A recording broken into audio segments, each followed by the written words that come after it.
नमस्कार साथियों, मैं इसके दम्मेवाल आप सभी साथियों का एक बार फिर से 5G क्लासेस यूट्यूब गुरुकुल के इस डिजिटल प्लेटफॉर्म पर स्वागत करता हूं। और जैसा कि आप देख पा रहे हैं कि क्लास नंबर जो है वो हमारी चल रही है यहाँ पर, ये 54 नंबर की है। और सिंटैक्स मतलब कि सब्जेक्ट वर्ब एग्रीमेंट का टॉपिक हम स्टार्ट करने जा रहे हैं। जी गुड मॉर्निंग जी, जय हिंद।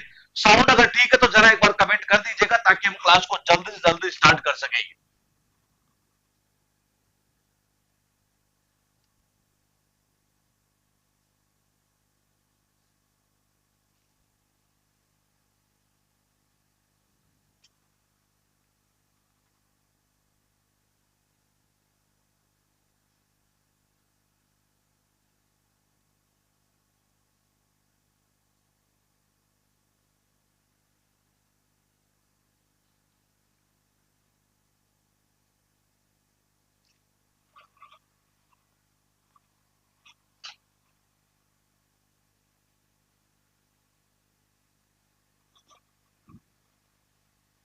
खर खर कर रहा है, सर ये कह रहे हैं साउंड क्लियर आ रही है और आप कह रहे हैं कि खर खर कर रहा है।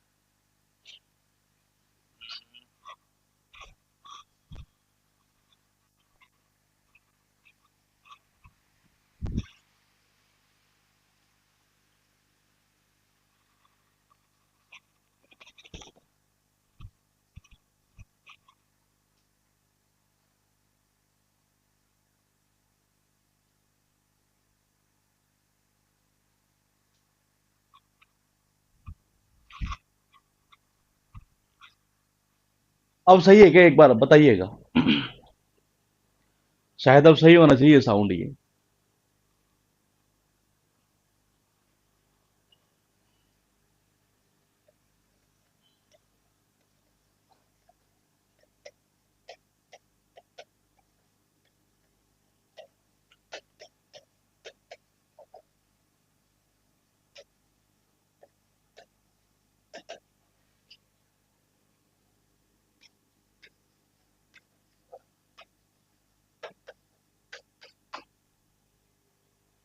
अब सही है। ठीक है। तो देखिएगा एक बार ये टॉपिक डालिएगा आप, सब्जेक्ट वर्ब एग्रीमेंट। कहीं ना कहीं कह सकते हैं सिंटेक्स ये। कई बुकों में आप इसे सिंटेक्स के नाम से देख सकते हैं और कई बुकों में आपको ये सब्जेक्ट वर्ब एग्रीमेंट के नाम से ये टॉपिक दिख सकता है ये। देखो टॉपिक दिखे कैसे ही, लेकिन मेन चीज क्या है कि जो एग्जाम में सही कर पाए ना, समझ रहे हैं ये। हाँ। कॉम्प्रेशन करेंगे, थोड़ा सा रुक जाइए, अभी स्टार्ट हुई है क्लास, अभी मॉर्निंग के अंदर ये। अब कॉम्प्रेंशन का जो टाइम है ना वो भी डिसाइड कर रहे हैं ये। या तो उसको सैटरडे संडे कैसे करके ऐसे इस तरीके से करेंगे कि ये डिस्टर्ब ना हो ये क्लास, ये दो क्लास चलती रहेगी। तो मैंने कहा सब्जेक्ट ऑफ एग्रीमेंट सिंटेक्स का ये टॉपिक है। मतलब सिंटेक्स इसको बोलते हैं एक तरह से ये, और कहीं ना कहीं यूं कह सकते हैं कि कई बुकों में आप इसे सिंटेक्स के नाम से देख सकते हो, कई बुकों में आपको ये topic as a subject of agreement दिख सकता है ये। मैंने कहा नाम कुछ भी दिखे, मेरा पर्सनली जो मानना है ना वो ये है कि टॉपिक का नाम पता होने के बजाय ज्यादा बेस्ट ये है कि एग्जाम में कौन अच्छा परफॉर्म कर पाता है इस टॉपिक के अंदर ये। तो हमें उसी को टारगेट करना है ये। क्या सिंटेक्स क्या एग्रीमेंट, हमें उससे कोई मतलब नहीं होना चाहिए ये। तो देखिएगा ये हेडिंग डालिएगा आप, सबसे पहले सब्जेक्ट वर्ब एग्रीमेंट। सबसे पहले इसके नाम से ही हमें ये पता चल जाना चाहिए कि एक्चुअल में इस टॉपिक में होना क्या है। मैंने कहा इस टॉपिक में होना क्या है। तो मैं बता दूं आपको कि टेंस का टॉपिक अगर आपने सही सही पढ़ा होगा।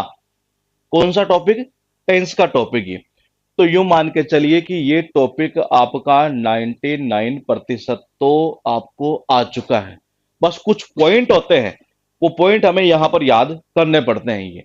और ज्यादा कुछ है नहीं। मैंने कहा 99% तो ये टेंस से ही लिंक हो रखा है एक तरह से ये। इसके नाम से ये पता चलता है कि यहां कहीं ना कहीं एग्रीमेंट होना चाहिए। यहां कहीं ना कहीं एग्रीमेंट, समझौता होना चाहिए, एक सहमति बननी चाहिए ये। और सहमति कब बनती है? देखो ये सब्जेक्ट और वर्ब की ही बात नहीं है। अगर हम आम जीवन के अंदर भी अगर हम देखते हैं ये, तो सहमति कब बनती है ये? सहमति देखो तब बनती है, जैसे मान लीजिए आपके और मेरे बीच में ये एग्रीमेंट कैसे हुआ ये कि जी आप पैसे दे रहे हैं, मैं आपको पढ़ा रहा हूँ ये। भाई श्योर 60 गुरुकुल को आप क्या कर रहे हैं, ये इसके ऑनलाइन प्लेटफॉर्म को जो 5G क्लासेस पर देख रहे हैं, वो 5G क्लासेस। और जो सोशलिटी के प्लेटफॉर्म पर देख रहे हैं वो सोशलिटी है, उनको आपने क्या किया, एक तरह से पैसा दिया। आपने पैसा दिया, हमारे टर्म्स एंड कंडीशन पॉलिसीज होती है, आपने पैसा दिया, हम आपको वो चीज प्रोवाइड करवाएंगे। यानी ये हमारे बीच में एक तरह से कहीं ना कहीं एग्रीमेंट ही तो हुआ है एक तरह से ये, मतलब इसमें कोई विवाद वाला विषय नहीं रहा ये। हाँ, विवाद वाला तब हो सकता था जब मान लीजिए आपने पैसे दिए और बोले कि जी कुछ करवाया बे नहीं, हमें तो बना दिया है ना, तो वो विवाद वाला विषय हो जाता है। तो जब विवाद वाला विषय होगा वहां हमें एग्रीमेंट करना है ये। और मैंने कहा सब्जेक्ट का वर्ब से एग्रीमेंट करना ही एक तरह से क्या कहलाता है, सब्जेक्ट वर्ब एग्रीमेंट।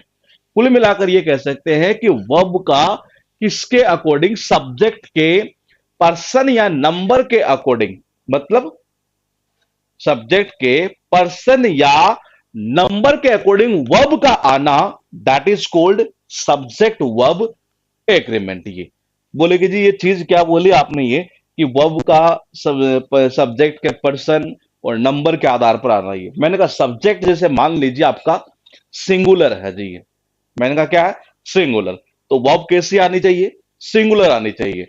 सब्जेक्ट आपका अगर प्लूरल है तो मैंने कहा वर्ब कैसे जानी चाहिए, प्लूरल जानी चाहिए।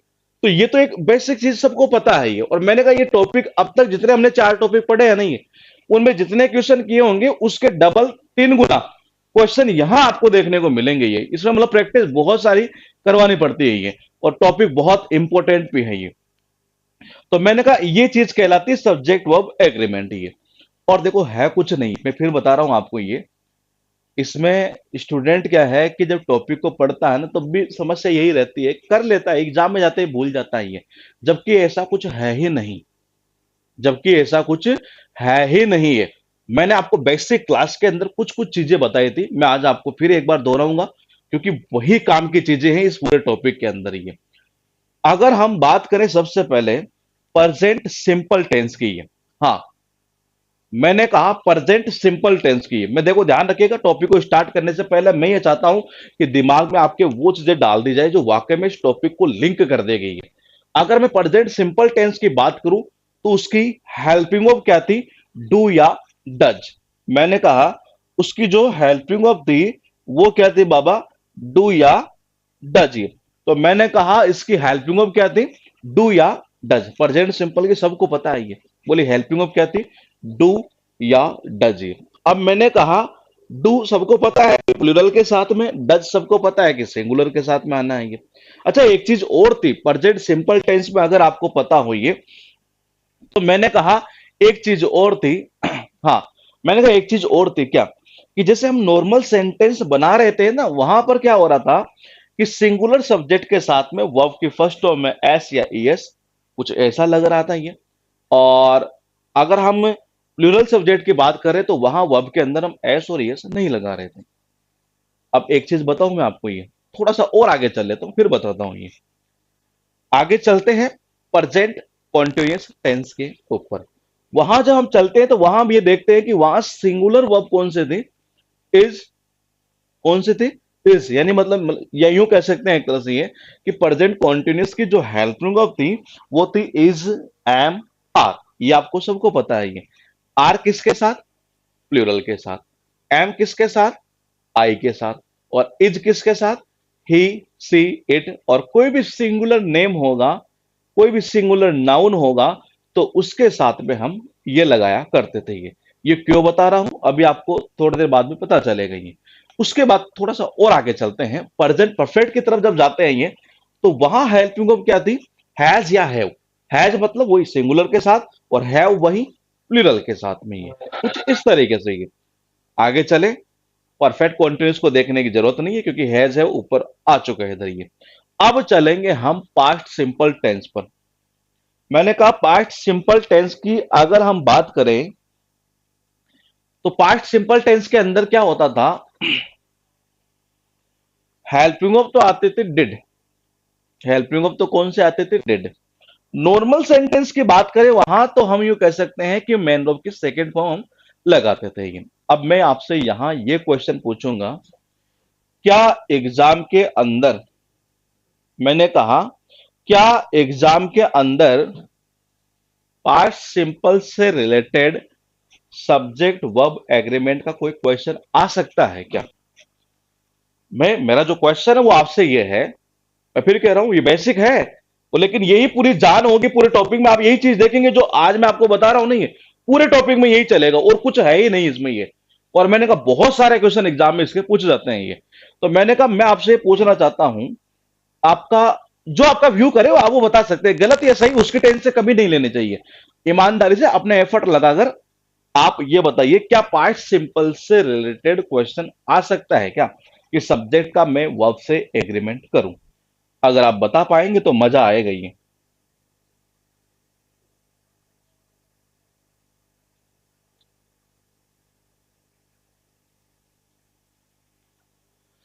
नहीं नहीं नहीं नहीं नहीं नहीं, बिल्कुल सही बात है ये। अब बोलेगे जी ऐसा क्यों? मान लीजिए अगर आ भी जाता है और बच्चा गलती कहां करता है, अभी मैं बताऊंगा आपको ये। वो गलती कहां करता है उसके दिमाग में, मतलब जब टॉपिक पढ़ता है नहीं है तो नहीं मैं भी नहीं, देखो आपने कहा किसी ने मैं भी हो सकता है, किसी ने कहा आ सकता है, ज्यादातर का कमेंट ये था कि जी नहीं आएगा। मतलब क्वेश्चन, क्वेश्चन तो आ सकता है, क्वेश्चन तो आ सकता है, ये बात आपकी सही है, मैं दे सकता है क्वेश्चन, तो क्वेश्चन की क्या दिक्कत नहीं है। लेकिन नॉर्मली मैं बता दूं आपको कि गलती नहीं होनी है। बोले कि ऐसा क्यों? वो इसलिए, वो इसलिए क्योंकि पास्ट सिंपल के अंदर हेल्पिंग ऑफ क्या रहती है? डिड। यहां तक क्लियर है? हेल्पिंग ऑफ क्या रहती है? डिड रहती है। तो इसका मतलब डिड तो सभी के साथ आती है, चाहे सिंगुलर हो चाहे प्लूरल हो।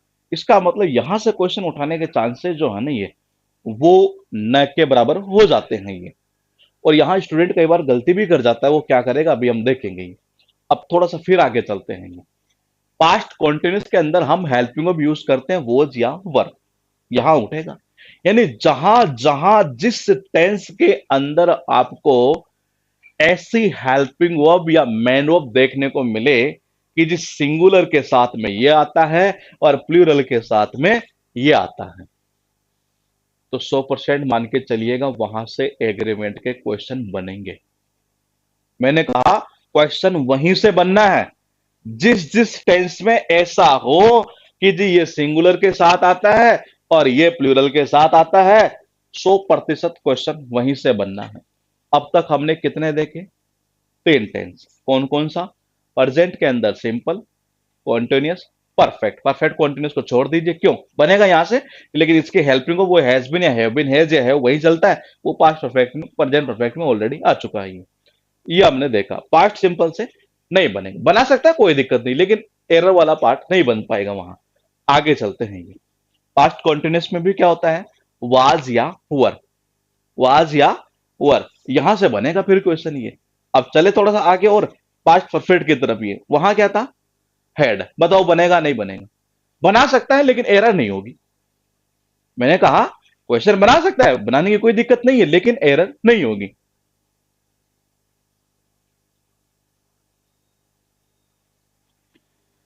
पास्ट परफेक्ट में क्या होगा? बना तो सकता है लेकिन एरर नहीं होगी। बोलेगे ऐसा क्यों? क्योंकि हेल्पिंग को वहां क्या रहती है? हेड रहती है। अब हेड तो सभी के साथ आती है, चाहे सिंगुलर हो और चाहे प्लूरल हो, तो इसका मतलब क्वेश्चन तो बन सकता है, लेकिन मैंने कहा क्वेश्चन तो बन सकता है लेकिन, लेकिन एरर नहीं होगी उस पार्ट के अंदर। ये कहां? कौन से पार्ट में? उस हेल्पिंग ऑफ और मैन ऑफ वाले पार्ट के अंदर ये। मतलब वहां सिंगुलर और प्लूरल का खेल नहीं चलता ही। पास्ट परफेक्ट कॉन्टिन्यूस में वही हेड आता है, तो हमें यहां पर भी देखने की जरूरत नहीं है। फिर आगे चले। अब बोलेगे आगे कहां? बोलेगे फ्यूचर के ऊपर। वहां तो will sell will sell will sell will sell, वहां कोई सिंगुलर और प्लूरल का कोई खेल ही नहीं है ये। इसका अर्थ ये निकला कि सब्जेक्ट वर्ब एग्रीमेंट पूरी तरीके से डिपेंड अगर है तो वो कितने टेंस के ऊपर? बताइए। पूरे टॉपिक में अगर आप मुझे ये बोल देंगे कि जी नहीं सर इस टेंस से रिलेटेड भी आ जाते हैं, तो फिर हम वो देखेंगे जी ये। और बच्चे कहते हैं कि टॉपिक टफ है, ये है वो है, मेरा मानना है इससे इजी टॉपिक नहीं है। मैं फिर कह रहा हूं, बार बार कह रहा हूं, ये टेंस से कनेक्ट हुए जितने टॉपिक है वो सारे इजी टॉपिक ही होते हैं ये। चाहे वो वॉइस हो, चाहे वो नरेशन हो, चाहे वो क्वेश्चन टैग हो, चाहे वो टेंस का टॉपिक खुद अपने आप में हो। और उसके अलावा अगर हम बात करें कंडीशनल सेंटेंस की ये, तो मैंने कहा वो भी काफी इजी ही है। तो मैंने कहा कितने टेंस हुए? प्रेजेंट में वो तीन, आप चारों मान सकते हैं, माने तो ये एक तरह से ये। और इसके अलावा एक इधर हमारे पास है पास्ट कॉन्टिन्यूस। बस हाँ, इतना ही खेल है पूरे टॉपिक के अंदर ही है। अब एक चीज तो ये, मैंने कहा कितना रोल हुआ इनका। सबसे पहले डेफिनेशन लिख लीजिए। किसी भी सेंटेंस में, किसी भी सेंटेंस में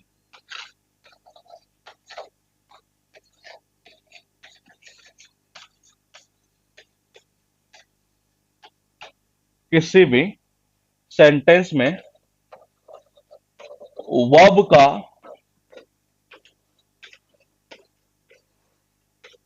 उसके वर्ब का किसी भी सेंटेंस में वर्ब का सब्जेक्ट के पर्सन तथा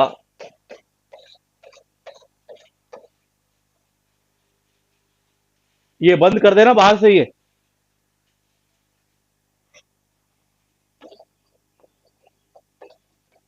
नंबर के आधार पर आना।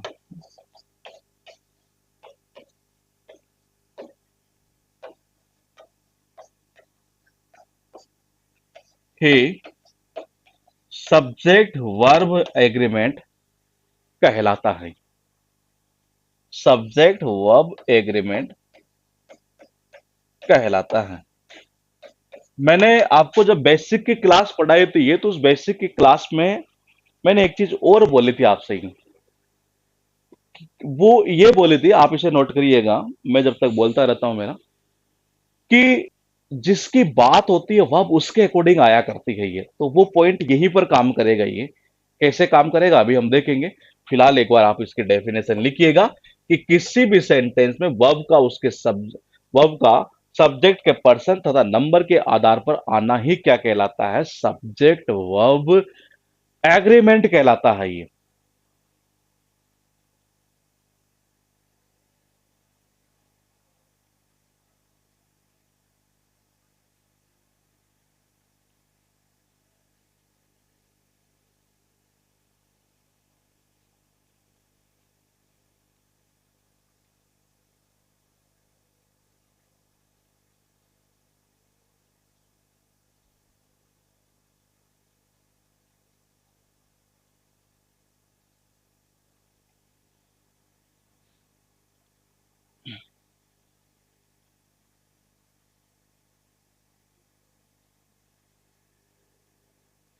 ठीक है, तो देखिए, यानी कि किसका, वर्ब का उसके सब्जेक्ट के पर्सन तथा नंबर के ऊपर डिपेंड होना, ये यूं कह सकते हैं एक तरह से ये, उसके अकॉर्डिंग आना जो है एक तरह से ये, वो क्या कहलाता है ये, सब्जेक्ट वर्ब एग्रीमेंट कहलाता है ये।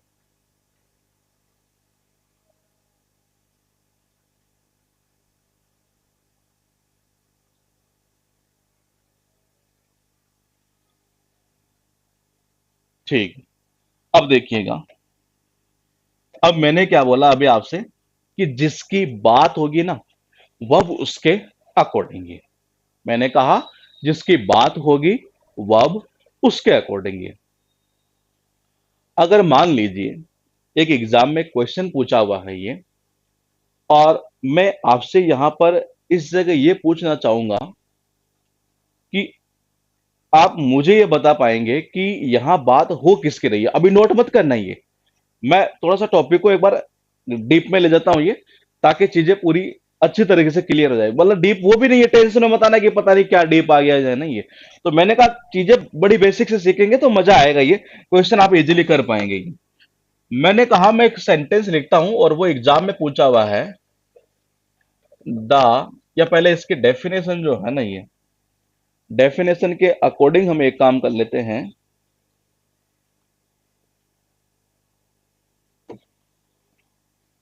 आप लिखिएगा, सी इज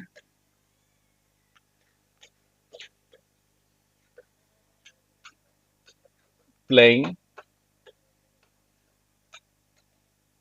टेनिस।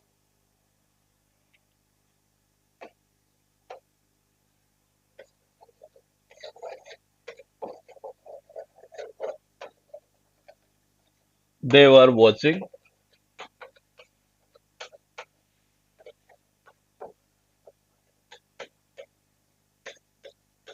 टेलीविजन। दो सेंटेंस आप एक बार नोट करिएगा, फिर हम ये देखते हैं कि जो हमारी डेफिनेशन अभी हमने लिखी, क्या उसके अकॉर्डिंग ये चीजें चल रही है क्या।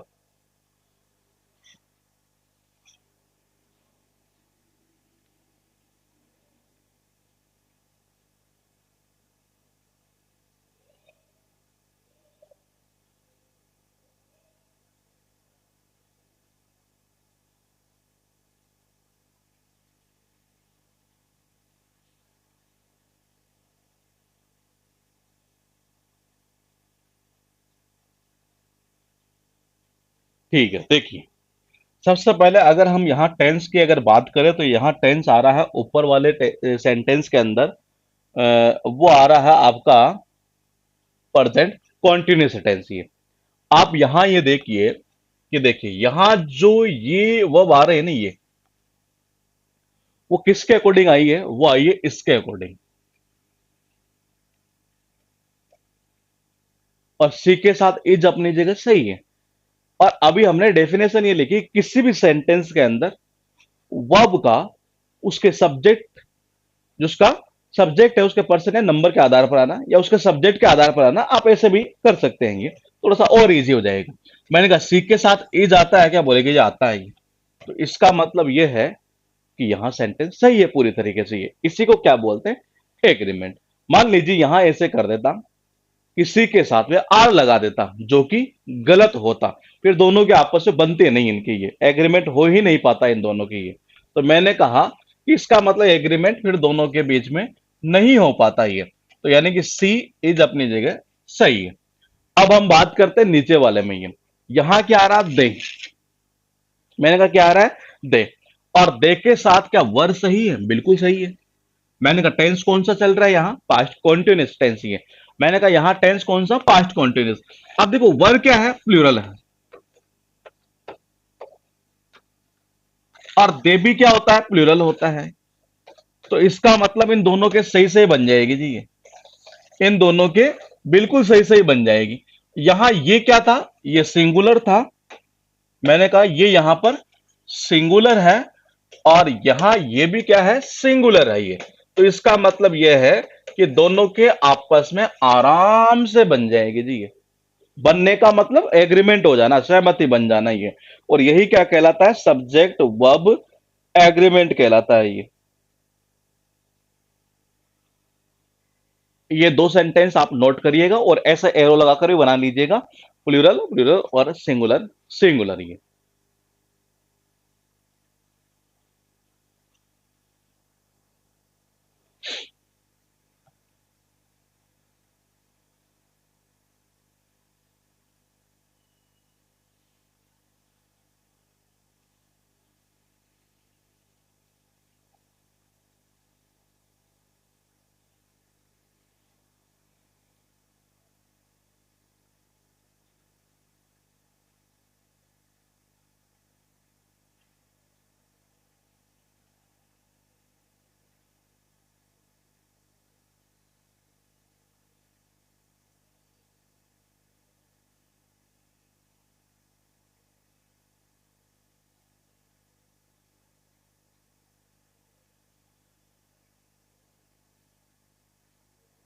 ठीक है, अब चलते हैं हम थोड़ा सा आगे और। तो देखो यहां तक तो ये इसकी डेफिनेशन हुई कि सिंगुलर के साथ हम सिंगुलर यूज कर रहे हैं और प्लूरल के साथ में हम प्लूरल का यूज कर रहे हैं ये। और यही एग्रीमेंट कहलाता है, अभी हमने यही देखा है ये। अब हम थोड़ा सा और आगे बढ़ते हैं, और यहां से मैं आपसे ये पूछूंगा, ध्यान रखना, तुक्केबाजी मत करना और हल्के में मत लेना टॉपिक को। अगर आपको पहले से आता भी है नहीं है, तब भी आप टॉपिक को देखिएगा। बेनिफिट होगा, नुकसान नहीं होने वाला ये। कई चीजें आपको नई देखने को मिल सकती है, चीजों को करने का तरीका ये। मैंने कहा अगर मान लीजिए मेरे पास में एक सेंटेंस ये एग्जाम में पूछा हुआ है काफी छोटा। द क्वालिटी ऑफ मैंगोज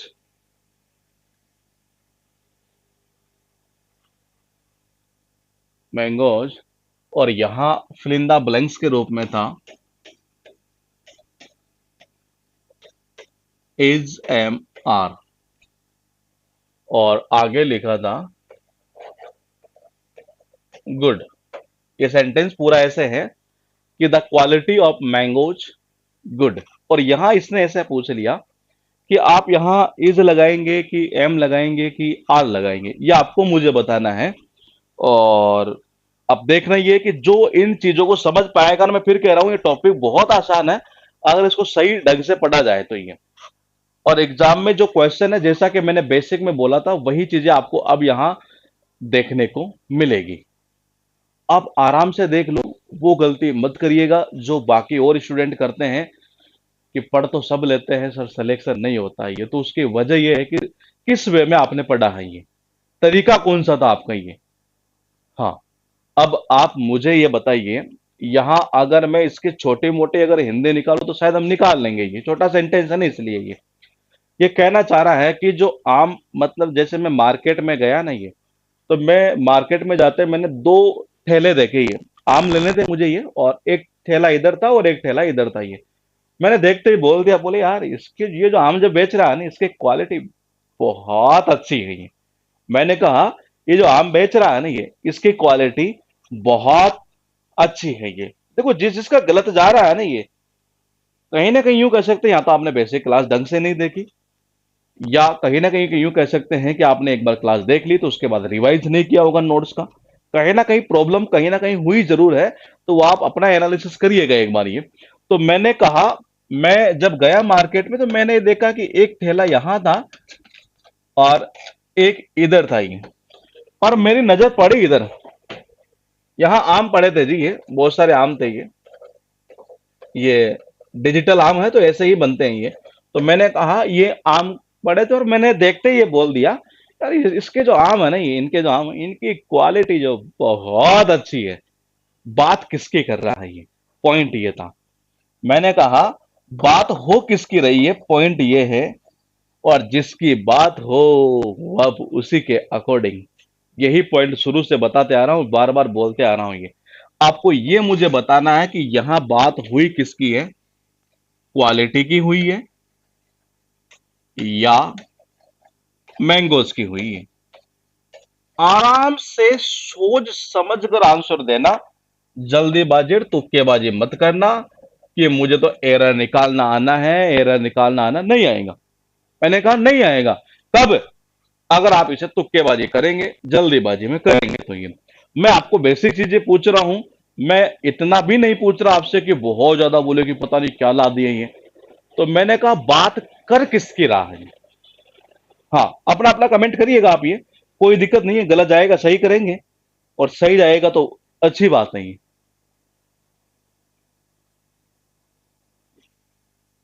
जो कमेंट कर रहे हैं उनको अगर ऐसा लगे कि नहीं मेरा कमेंट गलत है, मुझे चेंज करना चाहिए, वो चेंज भी कर सकते हैं।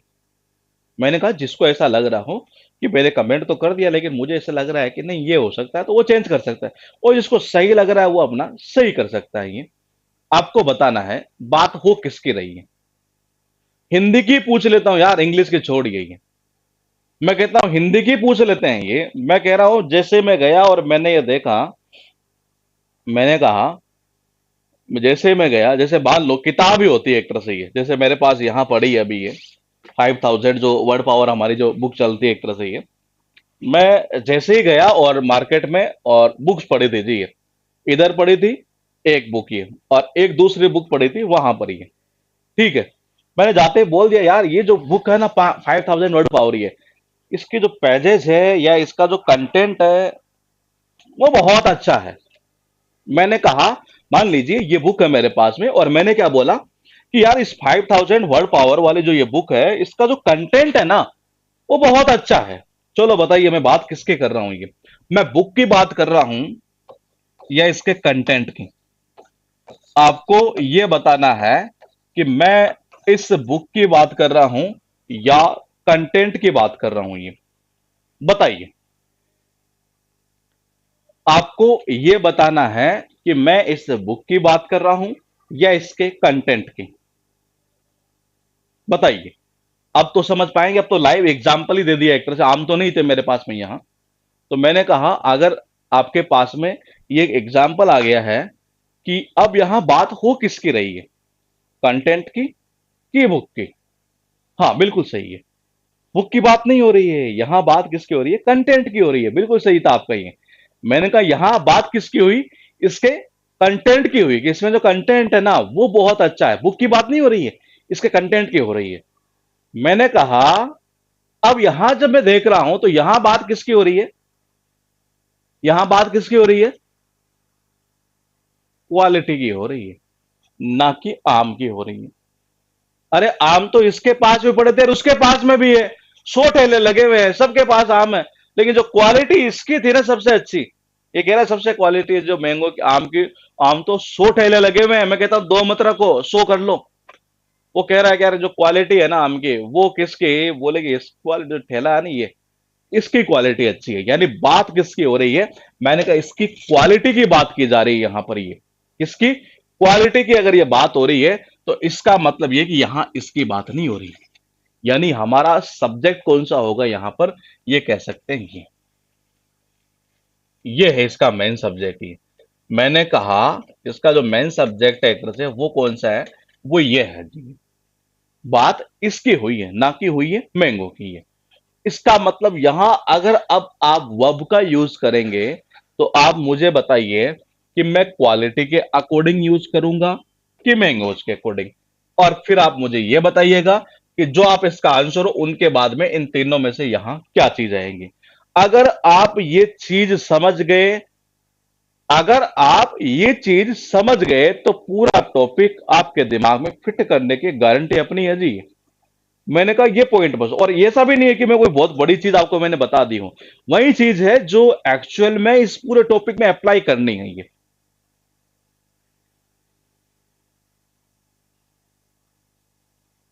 बताइए,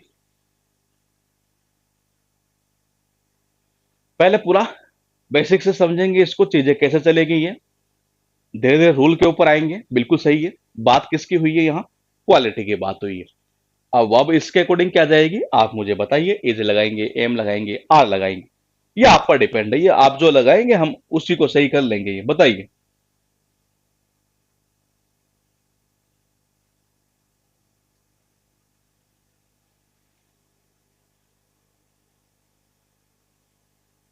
बिल्कुल सही है जी, बात हो रही है क्वालिटी की और क्वालिटी सिंगुलर है। मैंने कहा वर्ब कैसे चली जाएगी, सिंगुलर। बिल्कुल सही है, पूरा टॉपिक फिर कह रहा हूं इसी पर बहस है, पूरा टॉपिक ही है। ये चीज आपको आ गई, समझ लीजिए, टॉपिक समझ में आ गया, हल्के में मत लेना। फिर कह रहा हूं मेरे बेसिक, मैं वही चीज आपको करवा रहा हूं जो एग्जाम के पॉइंट ऑफ व्यू से काम की है। वरना अगर इस टॉपिक को करवाए तो 150 रूल है। कितने, 150 रूल। आपको विश्वास नहीं हो, मार्केट में कई अच्छे अच्छे बुक्स हैं, आप उनमें देखेंगे तो आपको दिख जाएगा कि वाकई में 150 रूल। और कई टीचर के नोट्स में भी ऐसा आपको देखने को मिल सकता है ये। तो मैंने कहा रूल्स 150 याद करना कोई, मेरे को नहीं लगता कि कोई मतलब समझदारी वाली बात है या कुछ हो रही है। चीज वो करनी जो एग्जाम में जनरली पूछी जाती है और जनरली जिसके आने के चांसेस ज्यादा रहते हुए। हम चलते हैं फिर थोड़ा सा आगे और बात करूंगा यहां पर मैं एक सबसे इजी पॉइंट की है। आप मुझे बताएंगे कि यहां बात किसकी हो रही है।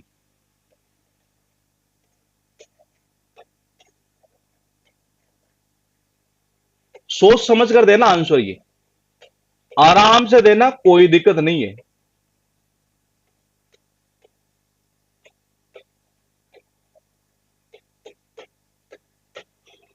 क्या होगा इसका आंसर, मतलब कि क्या मैंने यहां ये इज जो है, हाँ,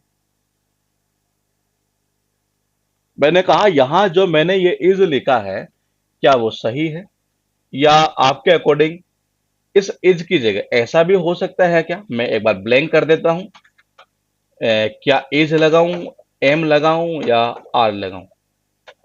आप पहले तो मुझे यह बता दीजिएगा, पहला क्वेश्चन मेरा क्या है मैं बता देता हूं ये। नंबर वन जो क्वेश्चन है मेरा वो यह है आपसे, यहां बात किसकी हुई?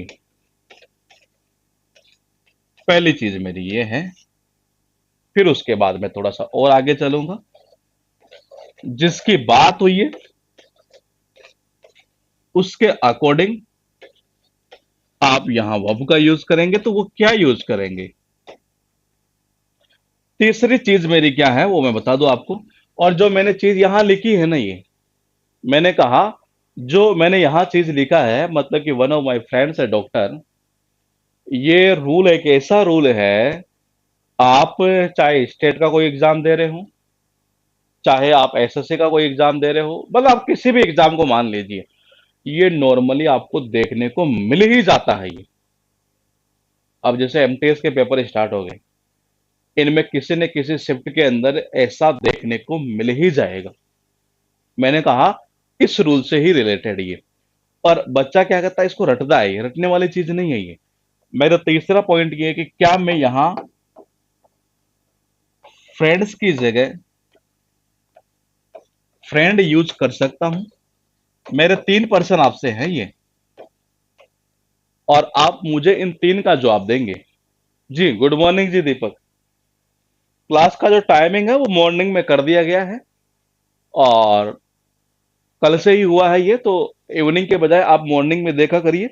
उससे बेनिफिट आपको भी है और मुझे भी है। आपको बेनिफिट ये है कि सुबह आपकी उठने की आदत हो जाएगी, और मेरी भी ये है कि सुबह जल्दी उठने की आदत हो जाएगी, और आपका टाइमिंग की जो बचत है वो अच्छी खासी रहेगी।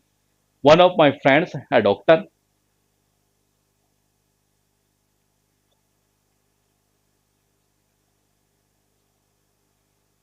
लाइव का जो टाइमिंग है वो 7 बजे से है जी। इस बैच का टाइमिंग पहले इवनिंग में था, अब इसको 7 बजे से कर दिया है मॉर्निंग के अंदर ही। हाँ बताइए।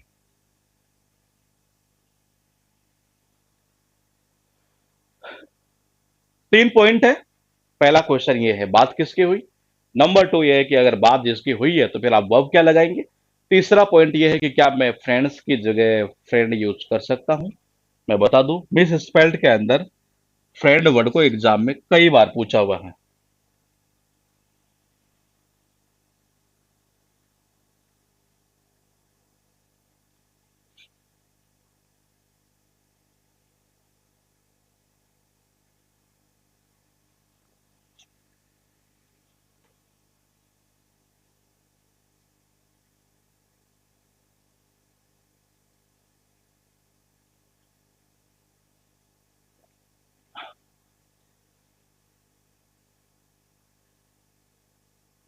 बिल्कुल सही है। देखो बात हुई किसकी है, यानी ये कहना चाह रहा है कि मेरे जो फ्रेंड्स है, मान लीजिए मेरे फ्रेंड्स है, यहाँ 4 फ्रेंड है। भाई यहाँ माई फ्रेंड्स का मतलब क्या निकला कि ये तो क्लियर है कि एक से ज्यादा है। मैंने कहा ये तो क्लियर हो रहा है कि अगर यहां फ्रेंड्स की बात हुई है तो मतलब कि एक से ज्यादा है, ये तो पता आपको चल ही रहा है ये। तो मान लीजिए मैं 4 कर लेता हूं, 2 कर लेता, 3 कर लेता, एक से ज्यादा मुझे करना नहीं, मैंने 4 मान लिए। इनमें से क्या हुआ, मेरा एक जो फ्रेंड है वो क्या है, जैसे मैं मेरे लिए ले लेता हूं एक बार, या ये तो फ्रेंड है ना, मैं तो अलग हो गई। मान लीजिए एक फ्रेंड मेरा ये था इंजीनियर,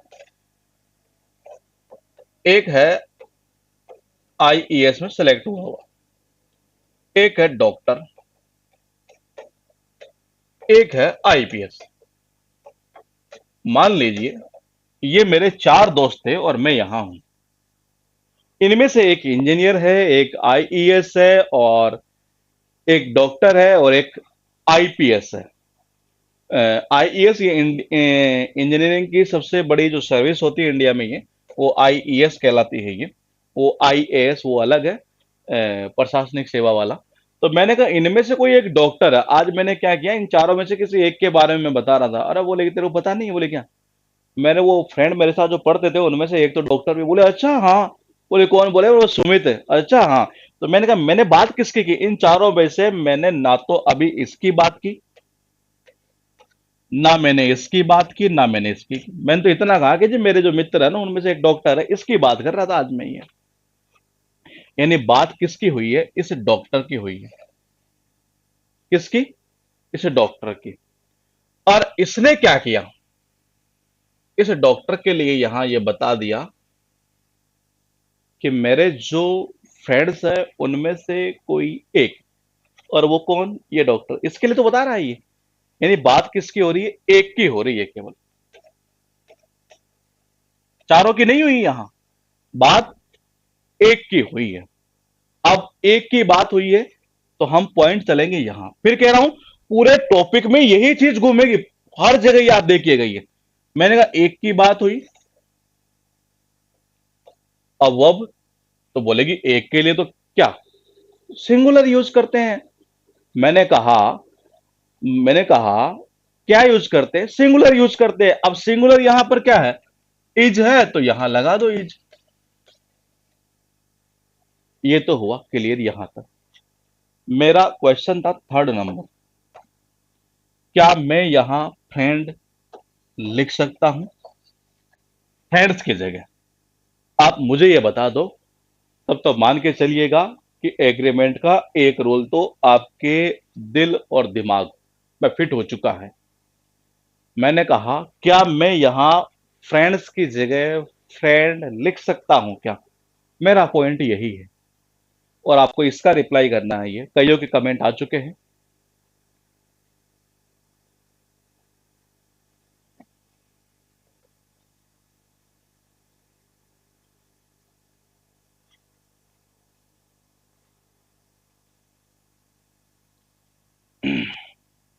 नहीं नहीं नहीं, बिल्कुल सही, नहीं लिख सकते, क्यों। अरे भाई जब आपको यहां फ्रेंड्स की जगह अगर फ्रेंड लिखना होता तो फिर इस सेंटेंस को आप ऐसे ही बना लेते। इतना लंबा चौड़ा खींचने की कहाँ जरूरत थी, बोलेगी जी कैसे, तो देखो ये ऐसे बना लेते। मैंने कहा इसको ऐसे ही बना लेते फिर।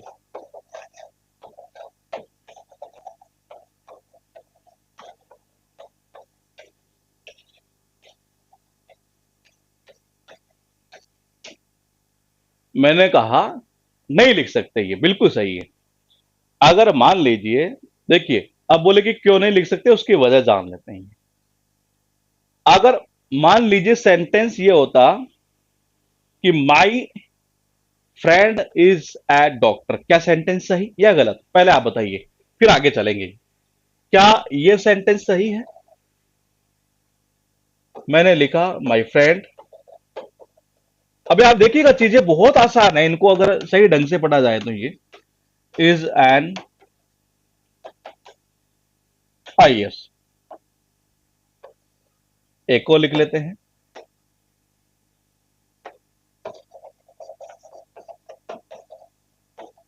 माई फ्रेंड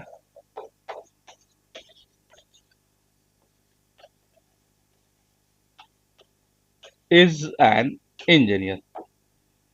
अब आप चीजें आपके और आसान के लिए आसान हो जाएगी। बताइए क्या ये सही है। तीन लिखे हैं मैंने, इनमें से कोई एक गलत है तो वो आप बता सकते हैं, या तीनों सही हो तो आप ये भी कह सकते हैं कि तीनों सही है।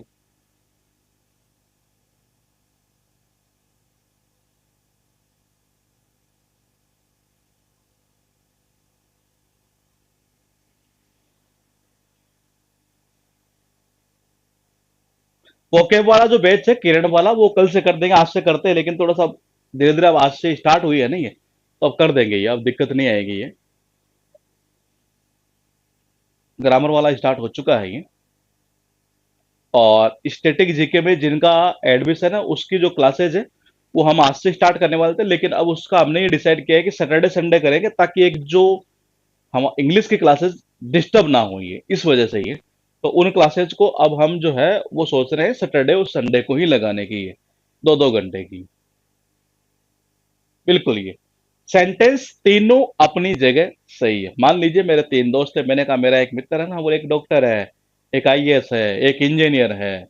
मैंने ये बोला, किसी को बता रहा था ये। अब मैंने क्या कहा कि पहले तो मैंने ऐसे बता दिया सबको कि मेरा एक मित्र तो डॉक्टर है, एक आईएएस है, एक इंजीनियर है।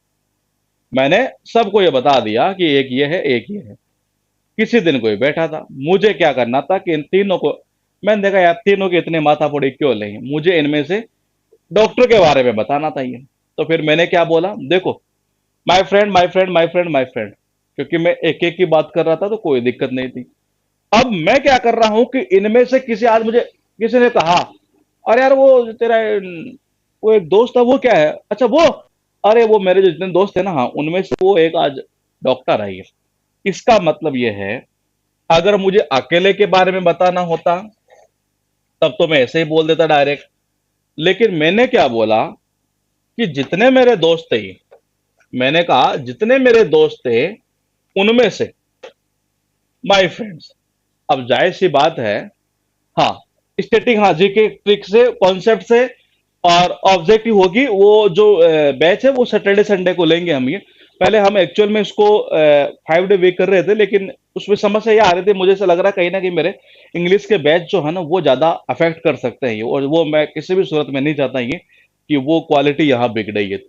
मैं ये चाह रहा था कि स्टेटिक जीके में भी वही उतना ही बेस्ट से बेस्ट कंटेंट दिया जाए जो हम आपको इंग्लिश में प्रोवाइड कर रहे हैं। तो इसलिए उसको हमने सैटरडे और संडे का 2-2 घंटे की क्लास रखी है, तो उस हिसाब से चलेंगे। तो मैंने कहा my friend is a doctor, my friend is an IAS, ये इतना इतना ही है। और तीनों में से मैंने क्या किया कि मैंने एक के बारे में मुझे बताना था कि मेरे जितने मित्र हैं उनमें से एक डॉक्टर है। तो जायज सी बात है कि अगर आपके मान लीजिए यहाँ 3 दोस्त थे, आपने कहा कि जी इनमें से एक है डॉक्टर, ये मैंने नाम नहीं बताया, बस इतना बोल दिया कि एक डॉक्टर है ये। इसका मतलब ये हुआ कि यहाँ फ्रेंड सही है। अगर आप यहाँ वन ऑफ माय फ्रेंड करेंगे तो मेरे भाई माय फ्रेंड का मतलब मेरा मित्र, और मेरा मित्र में से एक निकालना, एक कैसे निकालोगे, एक में से एक नहीं निकलता, एक से ज्यादा में से एक निकलता है ये। तो मैंने कहा एक से ज्यादा में से एक निकलता है ये, तो यानी यहाँ फ्रेंड्स सही है। अब आपसे मैं ये, हाँ मैंने कहा मैं आपसे ये पूछना चाह रहा हूं कि एग्जाम में ये जो क्वेश्चन लिख सेंटेंस लिखा है, इसमें एग्जाम में कैसे कैसे क्वेश्चन उठ सकते हैं, ये मेरा क्वेश्चन आपसे है। ये मैंने आपको लास्ट क्लास में एक चीज बोली थी, ये अगर आपने देखी है तो ये, और मैंने उसमें ये बोला था कि अगर आप एक स्टेप आगे सोच लेंगे तो सिलेक्शन रुकेगा नहीं। दूसरी चीज ये है कि कई बार बच्चों के मैसेज आते रहते हैं, सर 2 एग्जाम दे चुका, 3 एग्जाम दे चुका, प्री निकल जाता है, मेंस में निकल जाता है, नंबर फिर कम रह जाते हैं, ये क्या करूं ये। मैं एज ए टीचर होने के नाते आपको ये नहीं बोलूंगा। मैंने कहा अगर आपको ऐसा लगे कि मैं केवल अपना धंधा चलाने के लिए, तो वो दिमाग में से निकाल देना ये। तो मैंने कहा कि मैं, मेरी राय क्या है ये, अपने एफर्ट लगाते रहिए और पूरे ईमानदारी के साथ, यकीन मानिए सक्सेस मिल जाएगी। मैंने ऐसे बहुत से एग्जाम्पल, बहुत सारे स्टूडेंट ऐसे देखे हैं जो छोड़ने वाले थे और हमने कहा मैं नहीं, तो लगा रहे बोलेंगे इस साल नहीं अगले, हो जाएगा। तो ये चीजें अगर आपके दिमाग में आती है ना, कई बच्चों के आते रहते हैं मैसेज, रीड नहीं कर पाते हम ये, कई बार किसी की गलती से रीड हो जाता है तो हो जाता है, नहीं तो नहीं भी हो पाता है, क्योंकि समस्या रहती है, क्लासेस का मैटर बनाना पड़ता है इस वजह से ये। तो मैंने कहा अगर आपके दिमाग में ये चीज आ रही हो, कईयों के रहता है ये कि सर मैं तो 2 एग्जाम दे चुका, घर वाले ये कहते हैं कि तू क्या करेगा, और प्राइवेट जॉब कर ले। अरे ये प्राइवेट, ये तो जिंदगी भर करना है तो वैसे ही कर लेंगे, एक बार सरकारी नौकरी के लिए पूरा एफर्ट लगा दीजिए।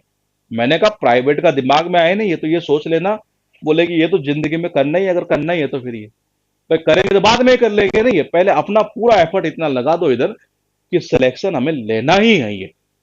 अब एफर्ट आप ऐसे लगा रहे हैं कि 2 दिन पढ़ रहे हैं, 4 दिन छुट्टी कर रहे हैं, अरे बल ठीक है दोस्तों के साथ चल रहे हैं, पार्टी कर रहे हैं, ये कर रहे हैं, आप इसका रिप्लाई करते रहिएगा। यहाँ मैं आपसे क्या पूछ रहा हूं, मैं रामायण बाद में गा रहा हूं, ये रामायण के ऊपर भी ध्यान देते रहना, और इसका भी आप मुझे बताते रहिए कि एग्जाम में यहां से कैसा क्वेश्चन पुटअप किया जा सकता है ये। तो मैंने कहा दोस्तों के साथ पार्टी करना, ये सब चीजें बाद की है ये, टीवी देखना, मूवीज देखना, पता नहीं आजकल तो क्या क्या ओटीटी प्लेटफॉर्म क्या क्या आ चुके हैं ये, एक तरह से ये वो उसका यूजर आईडी पासवर्ड लेता है, वो देख लेता है, वो देख लेता है, तू मुझे दे दे, वो दे दे। तो मैंने कहा इन चीजों में मत रहिए, ये बहुत नुकसान देगी लास्ट में जाकर ये। तो मैंने कहा अगर आपके दिमाग में ये चीजें आती है तो बस अपना एफर्ट लगाते रहिए, जितना ज्यादा रहेंगे आप एफर्ट लगाएंगे उतना बेस्ट रहेगा। सोशल मीडिया से जितनी दूरी बनाएंगे आप ये, उतना फायदे में रहेंगे, खास तौर पर फेसबुक।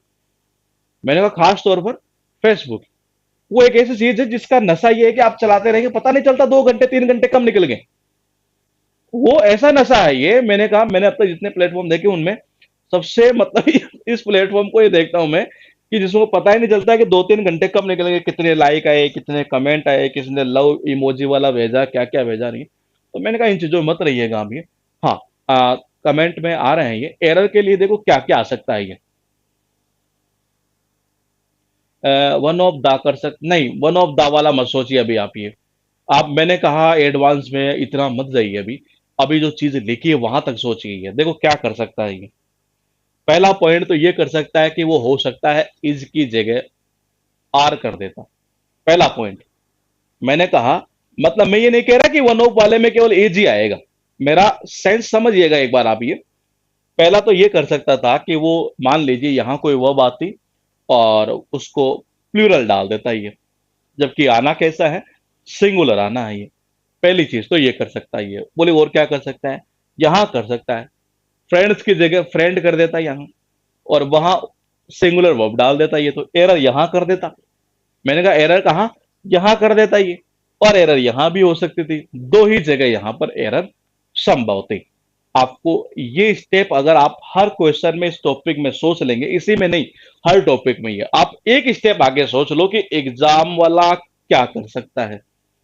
मैं कह रहा हूं इसको दिमाग में डाल लेना कि एग्जाम वाला जो पेपर बनाने वाला जो है, नहीं है पेपर सेट करने वाला, बोले कि जी वो और क्या कर सकता है। बस हर क्वेश्चन में आपका दिमाग इतना दौड़ाना है आपको ये। और ये कोई बड़ी चीज नहीं बताई है मैंने, बस इतना दौड़ा देंगे तो आपके साथ वो समस्याएं नहीं होंगी जो और स्टूडेंट के साथ होती है कि पढ़ते तो है लेकिन एग्जाम में जाते पता नहीं चलता एरर कहाँ है। तो मैं चाहता हूं कि वो चीज आपके साथ ना हो। तो मैंने कहा पेपर सेट करने वाला बंदा इसमें क्या कर सकता है। जैसे मैंने कहा अभी यहाँ ये कर सकता, फ्रेंड कर देता, सिंगुलर कर देता ये, यहाँ यहाँ प्लूरल वर्ब कर देता ये। तो मैंने कहा ये ऐसी चीजें की जा सकती हैं ये। अब इसके जो रूल्स होंगे, रूल नंबर 1 वो हम कल से स्टार्ट करेंगे, तो कल से आप तैयार रहिएगा। ये जो बेसिक चीज है इसको मैं फिर कह रहा हूँ, जो रिकॉर्डेड क्लास देखते हैं वो हल्के में ना ले कि मैं तो पूरी स्पीड करके देख लेता हूँ, ये गलती कर जाओगे। मैं फिर कह रहा हूँ आता है तब भी आप मत करिएगा ये गलती। चीजें आपको यहाँ पर बहुत अलग अलग वे में देखने को मिलेगी ये। मैंने कहा बहुत अलग वे में देखने को मिलेगी चीजों को। ऐसे करिए कि वो आपको मजा आए, क्योंकि इंटरेस्ट जगाना जरूरी है सब्जेक्ट में। अगर आपका इंटरेस्ट नहीं जग रहा है, यकीन मानिए आपको सब्जेक्ट कभी कोई याद हो ही नहीं सकती एक तरह से ये। तो आपको इंटरेस्ट जगाना है तो सबसे बेस्ट तरीका यही है कि आप क्या करेंगे। मैंने कहा इंटरेस्ट जगाने के लिए आप सबसे बेस्ट तरीका यही है कि आप, सॉरी हाँ, ये किसी भी सब्जेक्ट को कमांड अगर करनी है तो उसमें इंटरेस्ट जगाया जाए। मिलेंगे कल इसी टाइम पर, और रूल नंबर 1 के साथ में ये किसका कौन सा रूल है जो सबसे ज्यादा एग्जाम में पूछा जाता है ये। तो इसी टाइम आप तैयार रहिएगा। जिन्होंने किरण के बैच में एडमिशन ले रखा है उनकी क्लासेस जो है वो कल से कंटिन्यू हो जाएगी ये। आज से ये हो चुकी है, कल से अब ये दोनों हो जाएगी। और जिन्होंने स्टैटिक के अंदर ले रखा है वो क्लास सैटरडे से हम स्टार्ट करेंगे, ये सैटरडे और संडे को 2-2 घंटे की है। ठीक है, मिलते हैं आपसे कल इसी टाइम पर।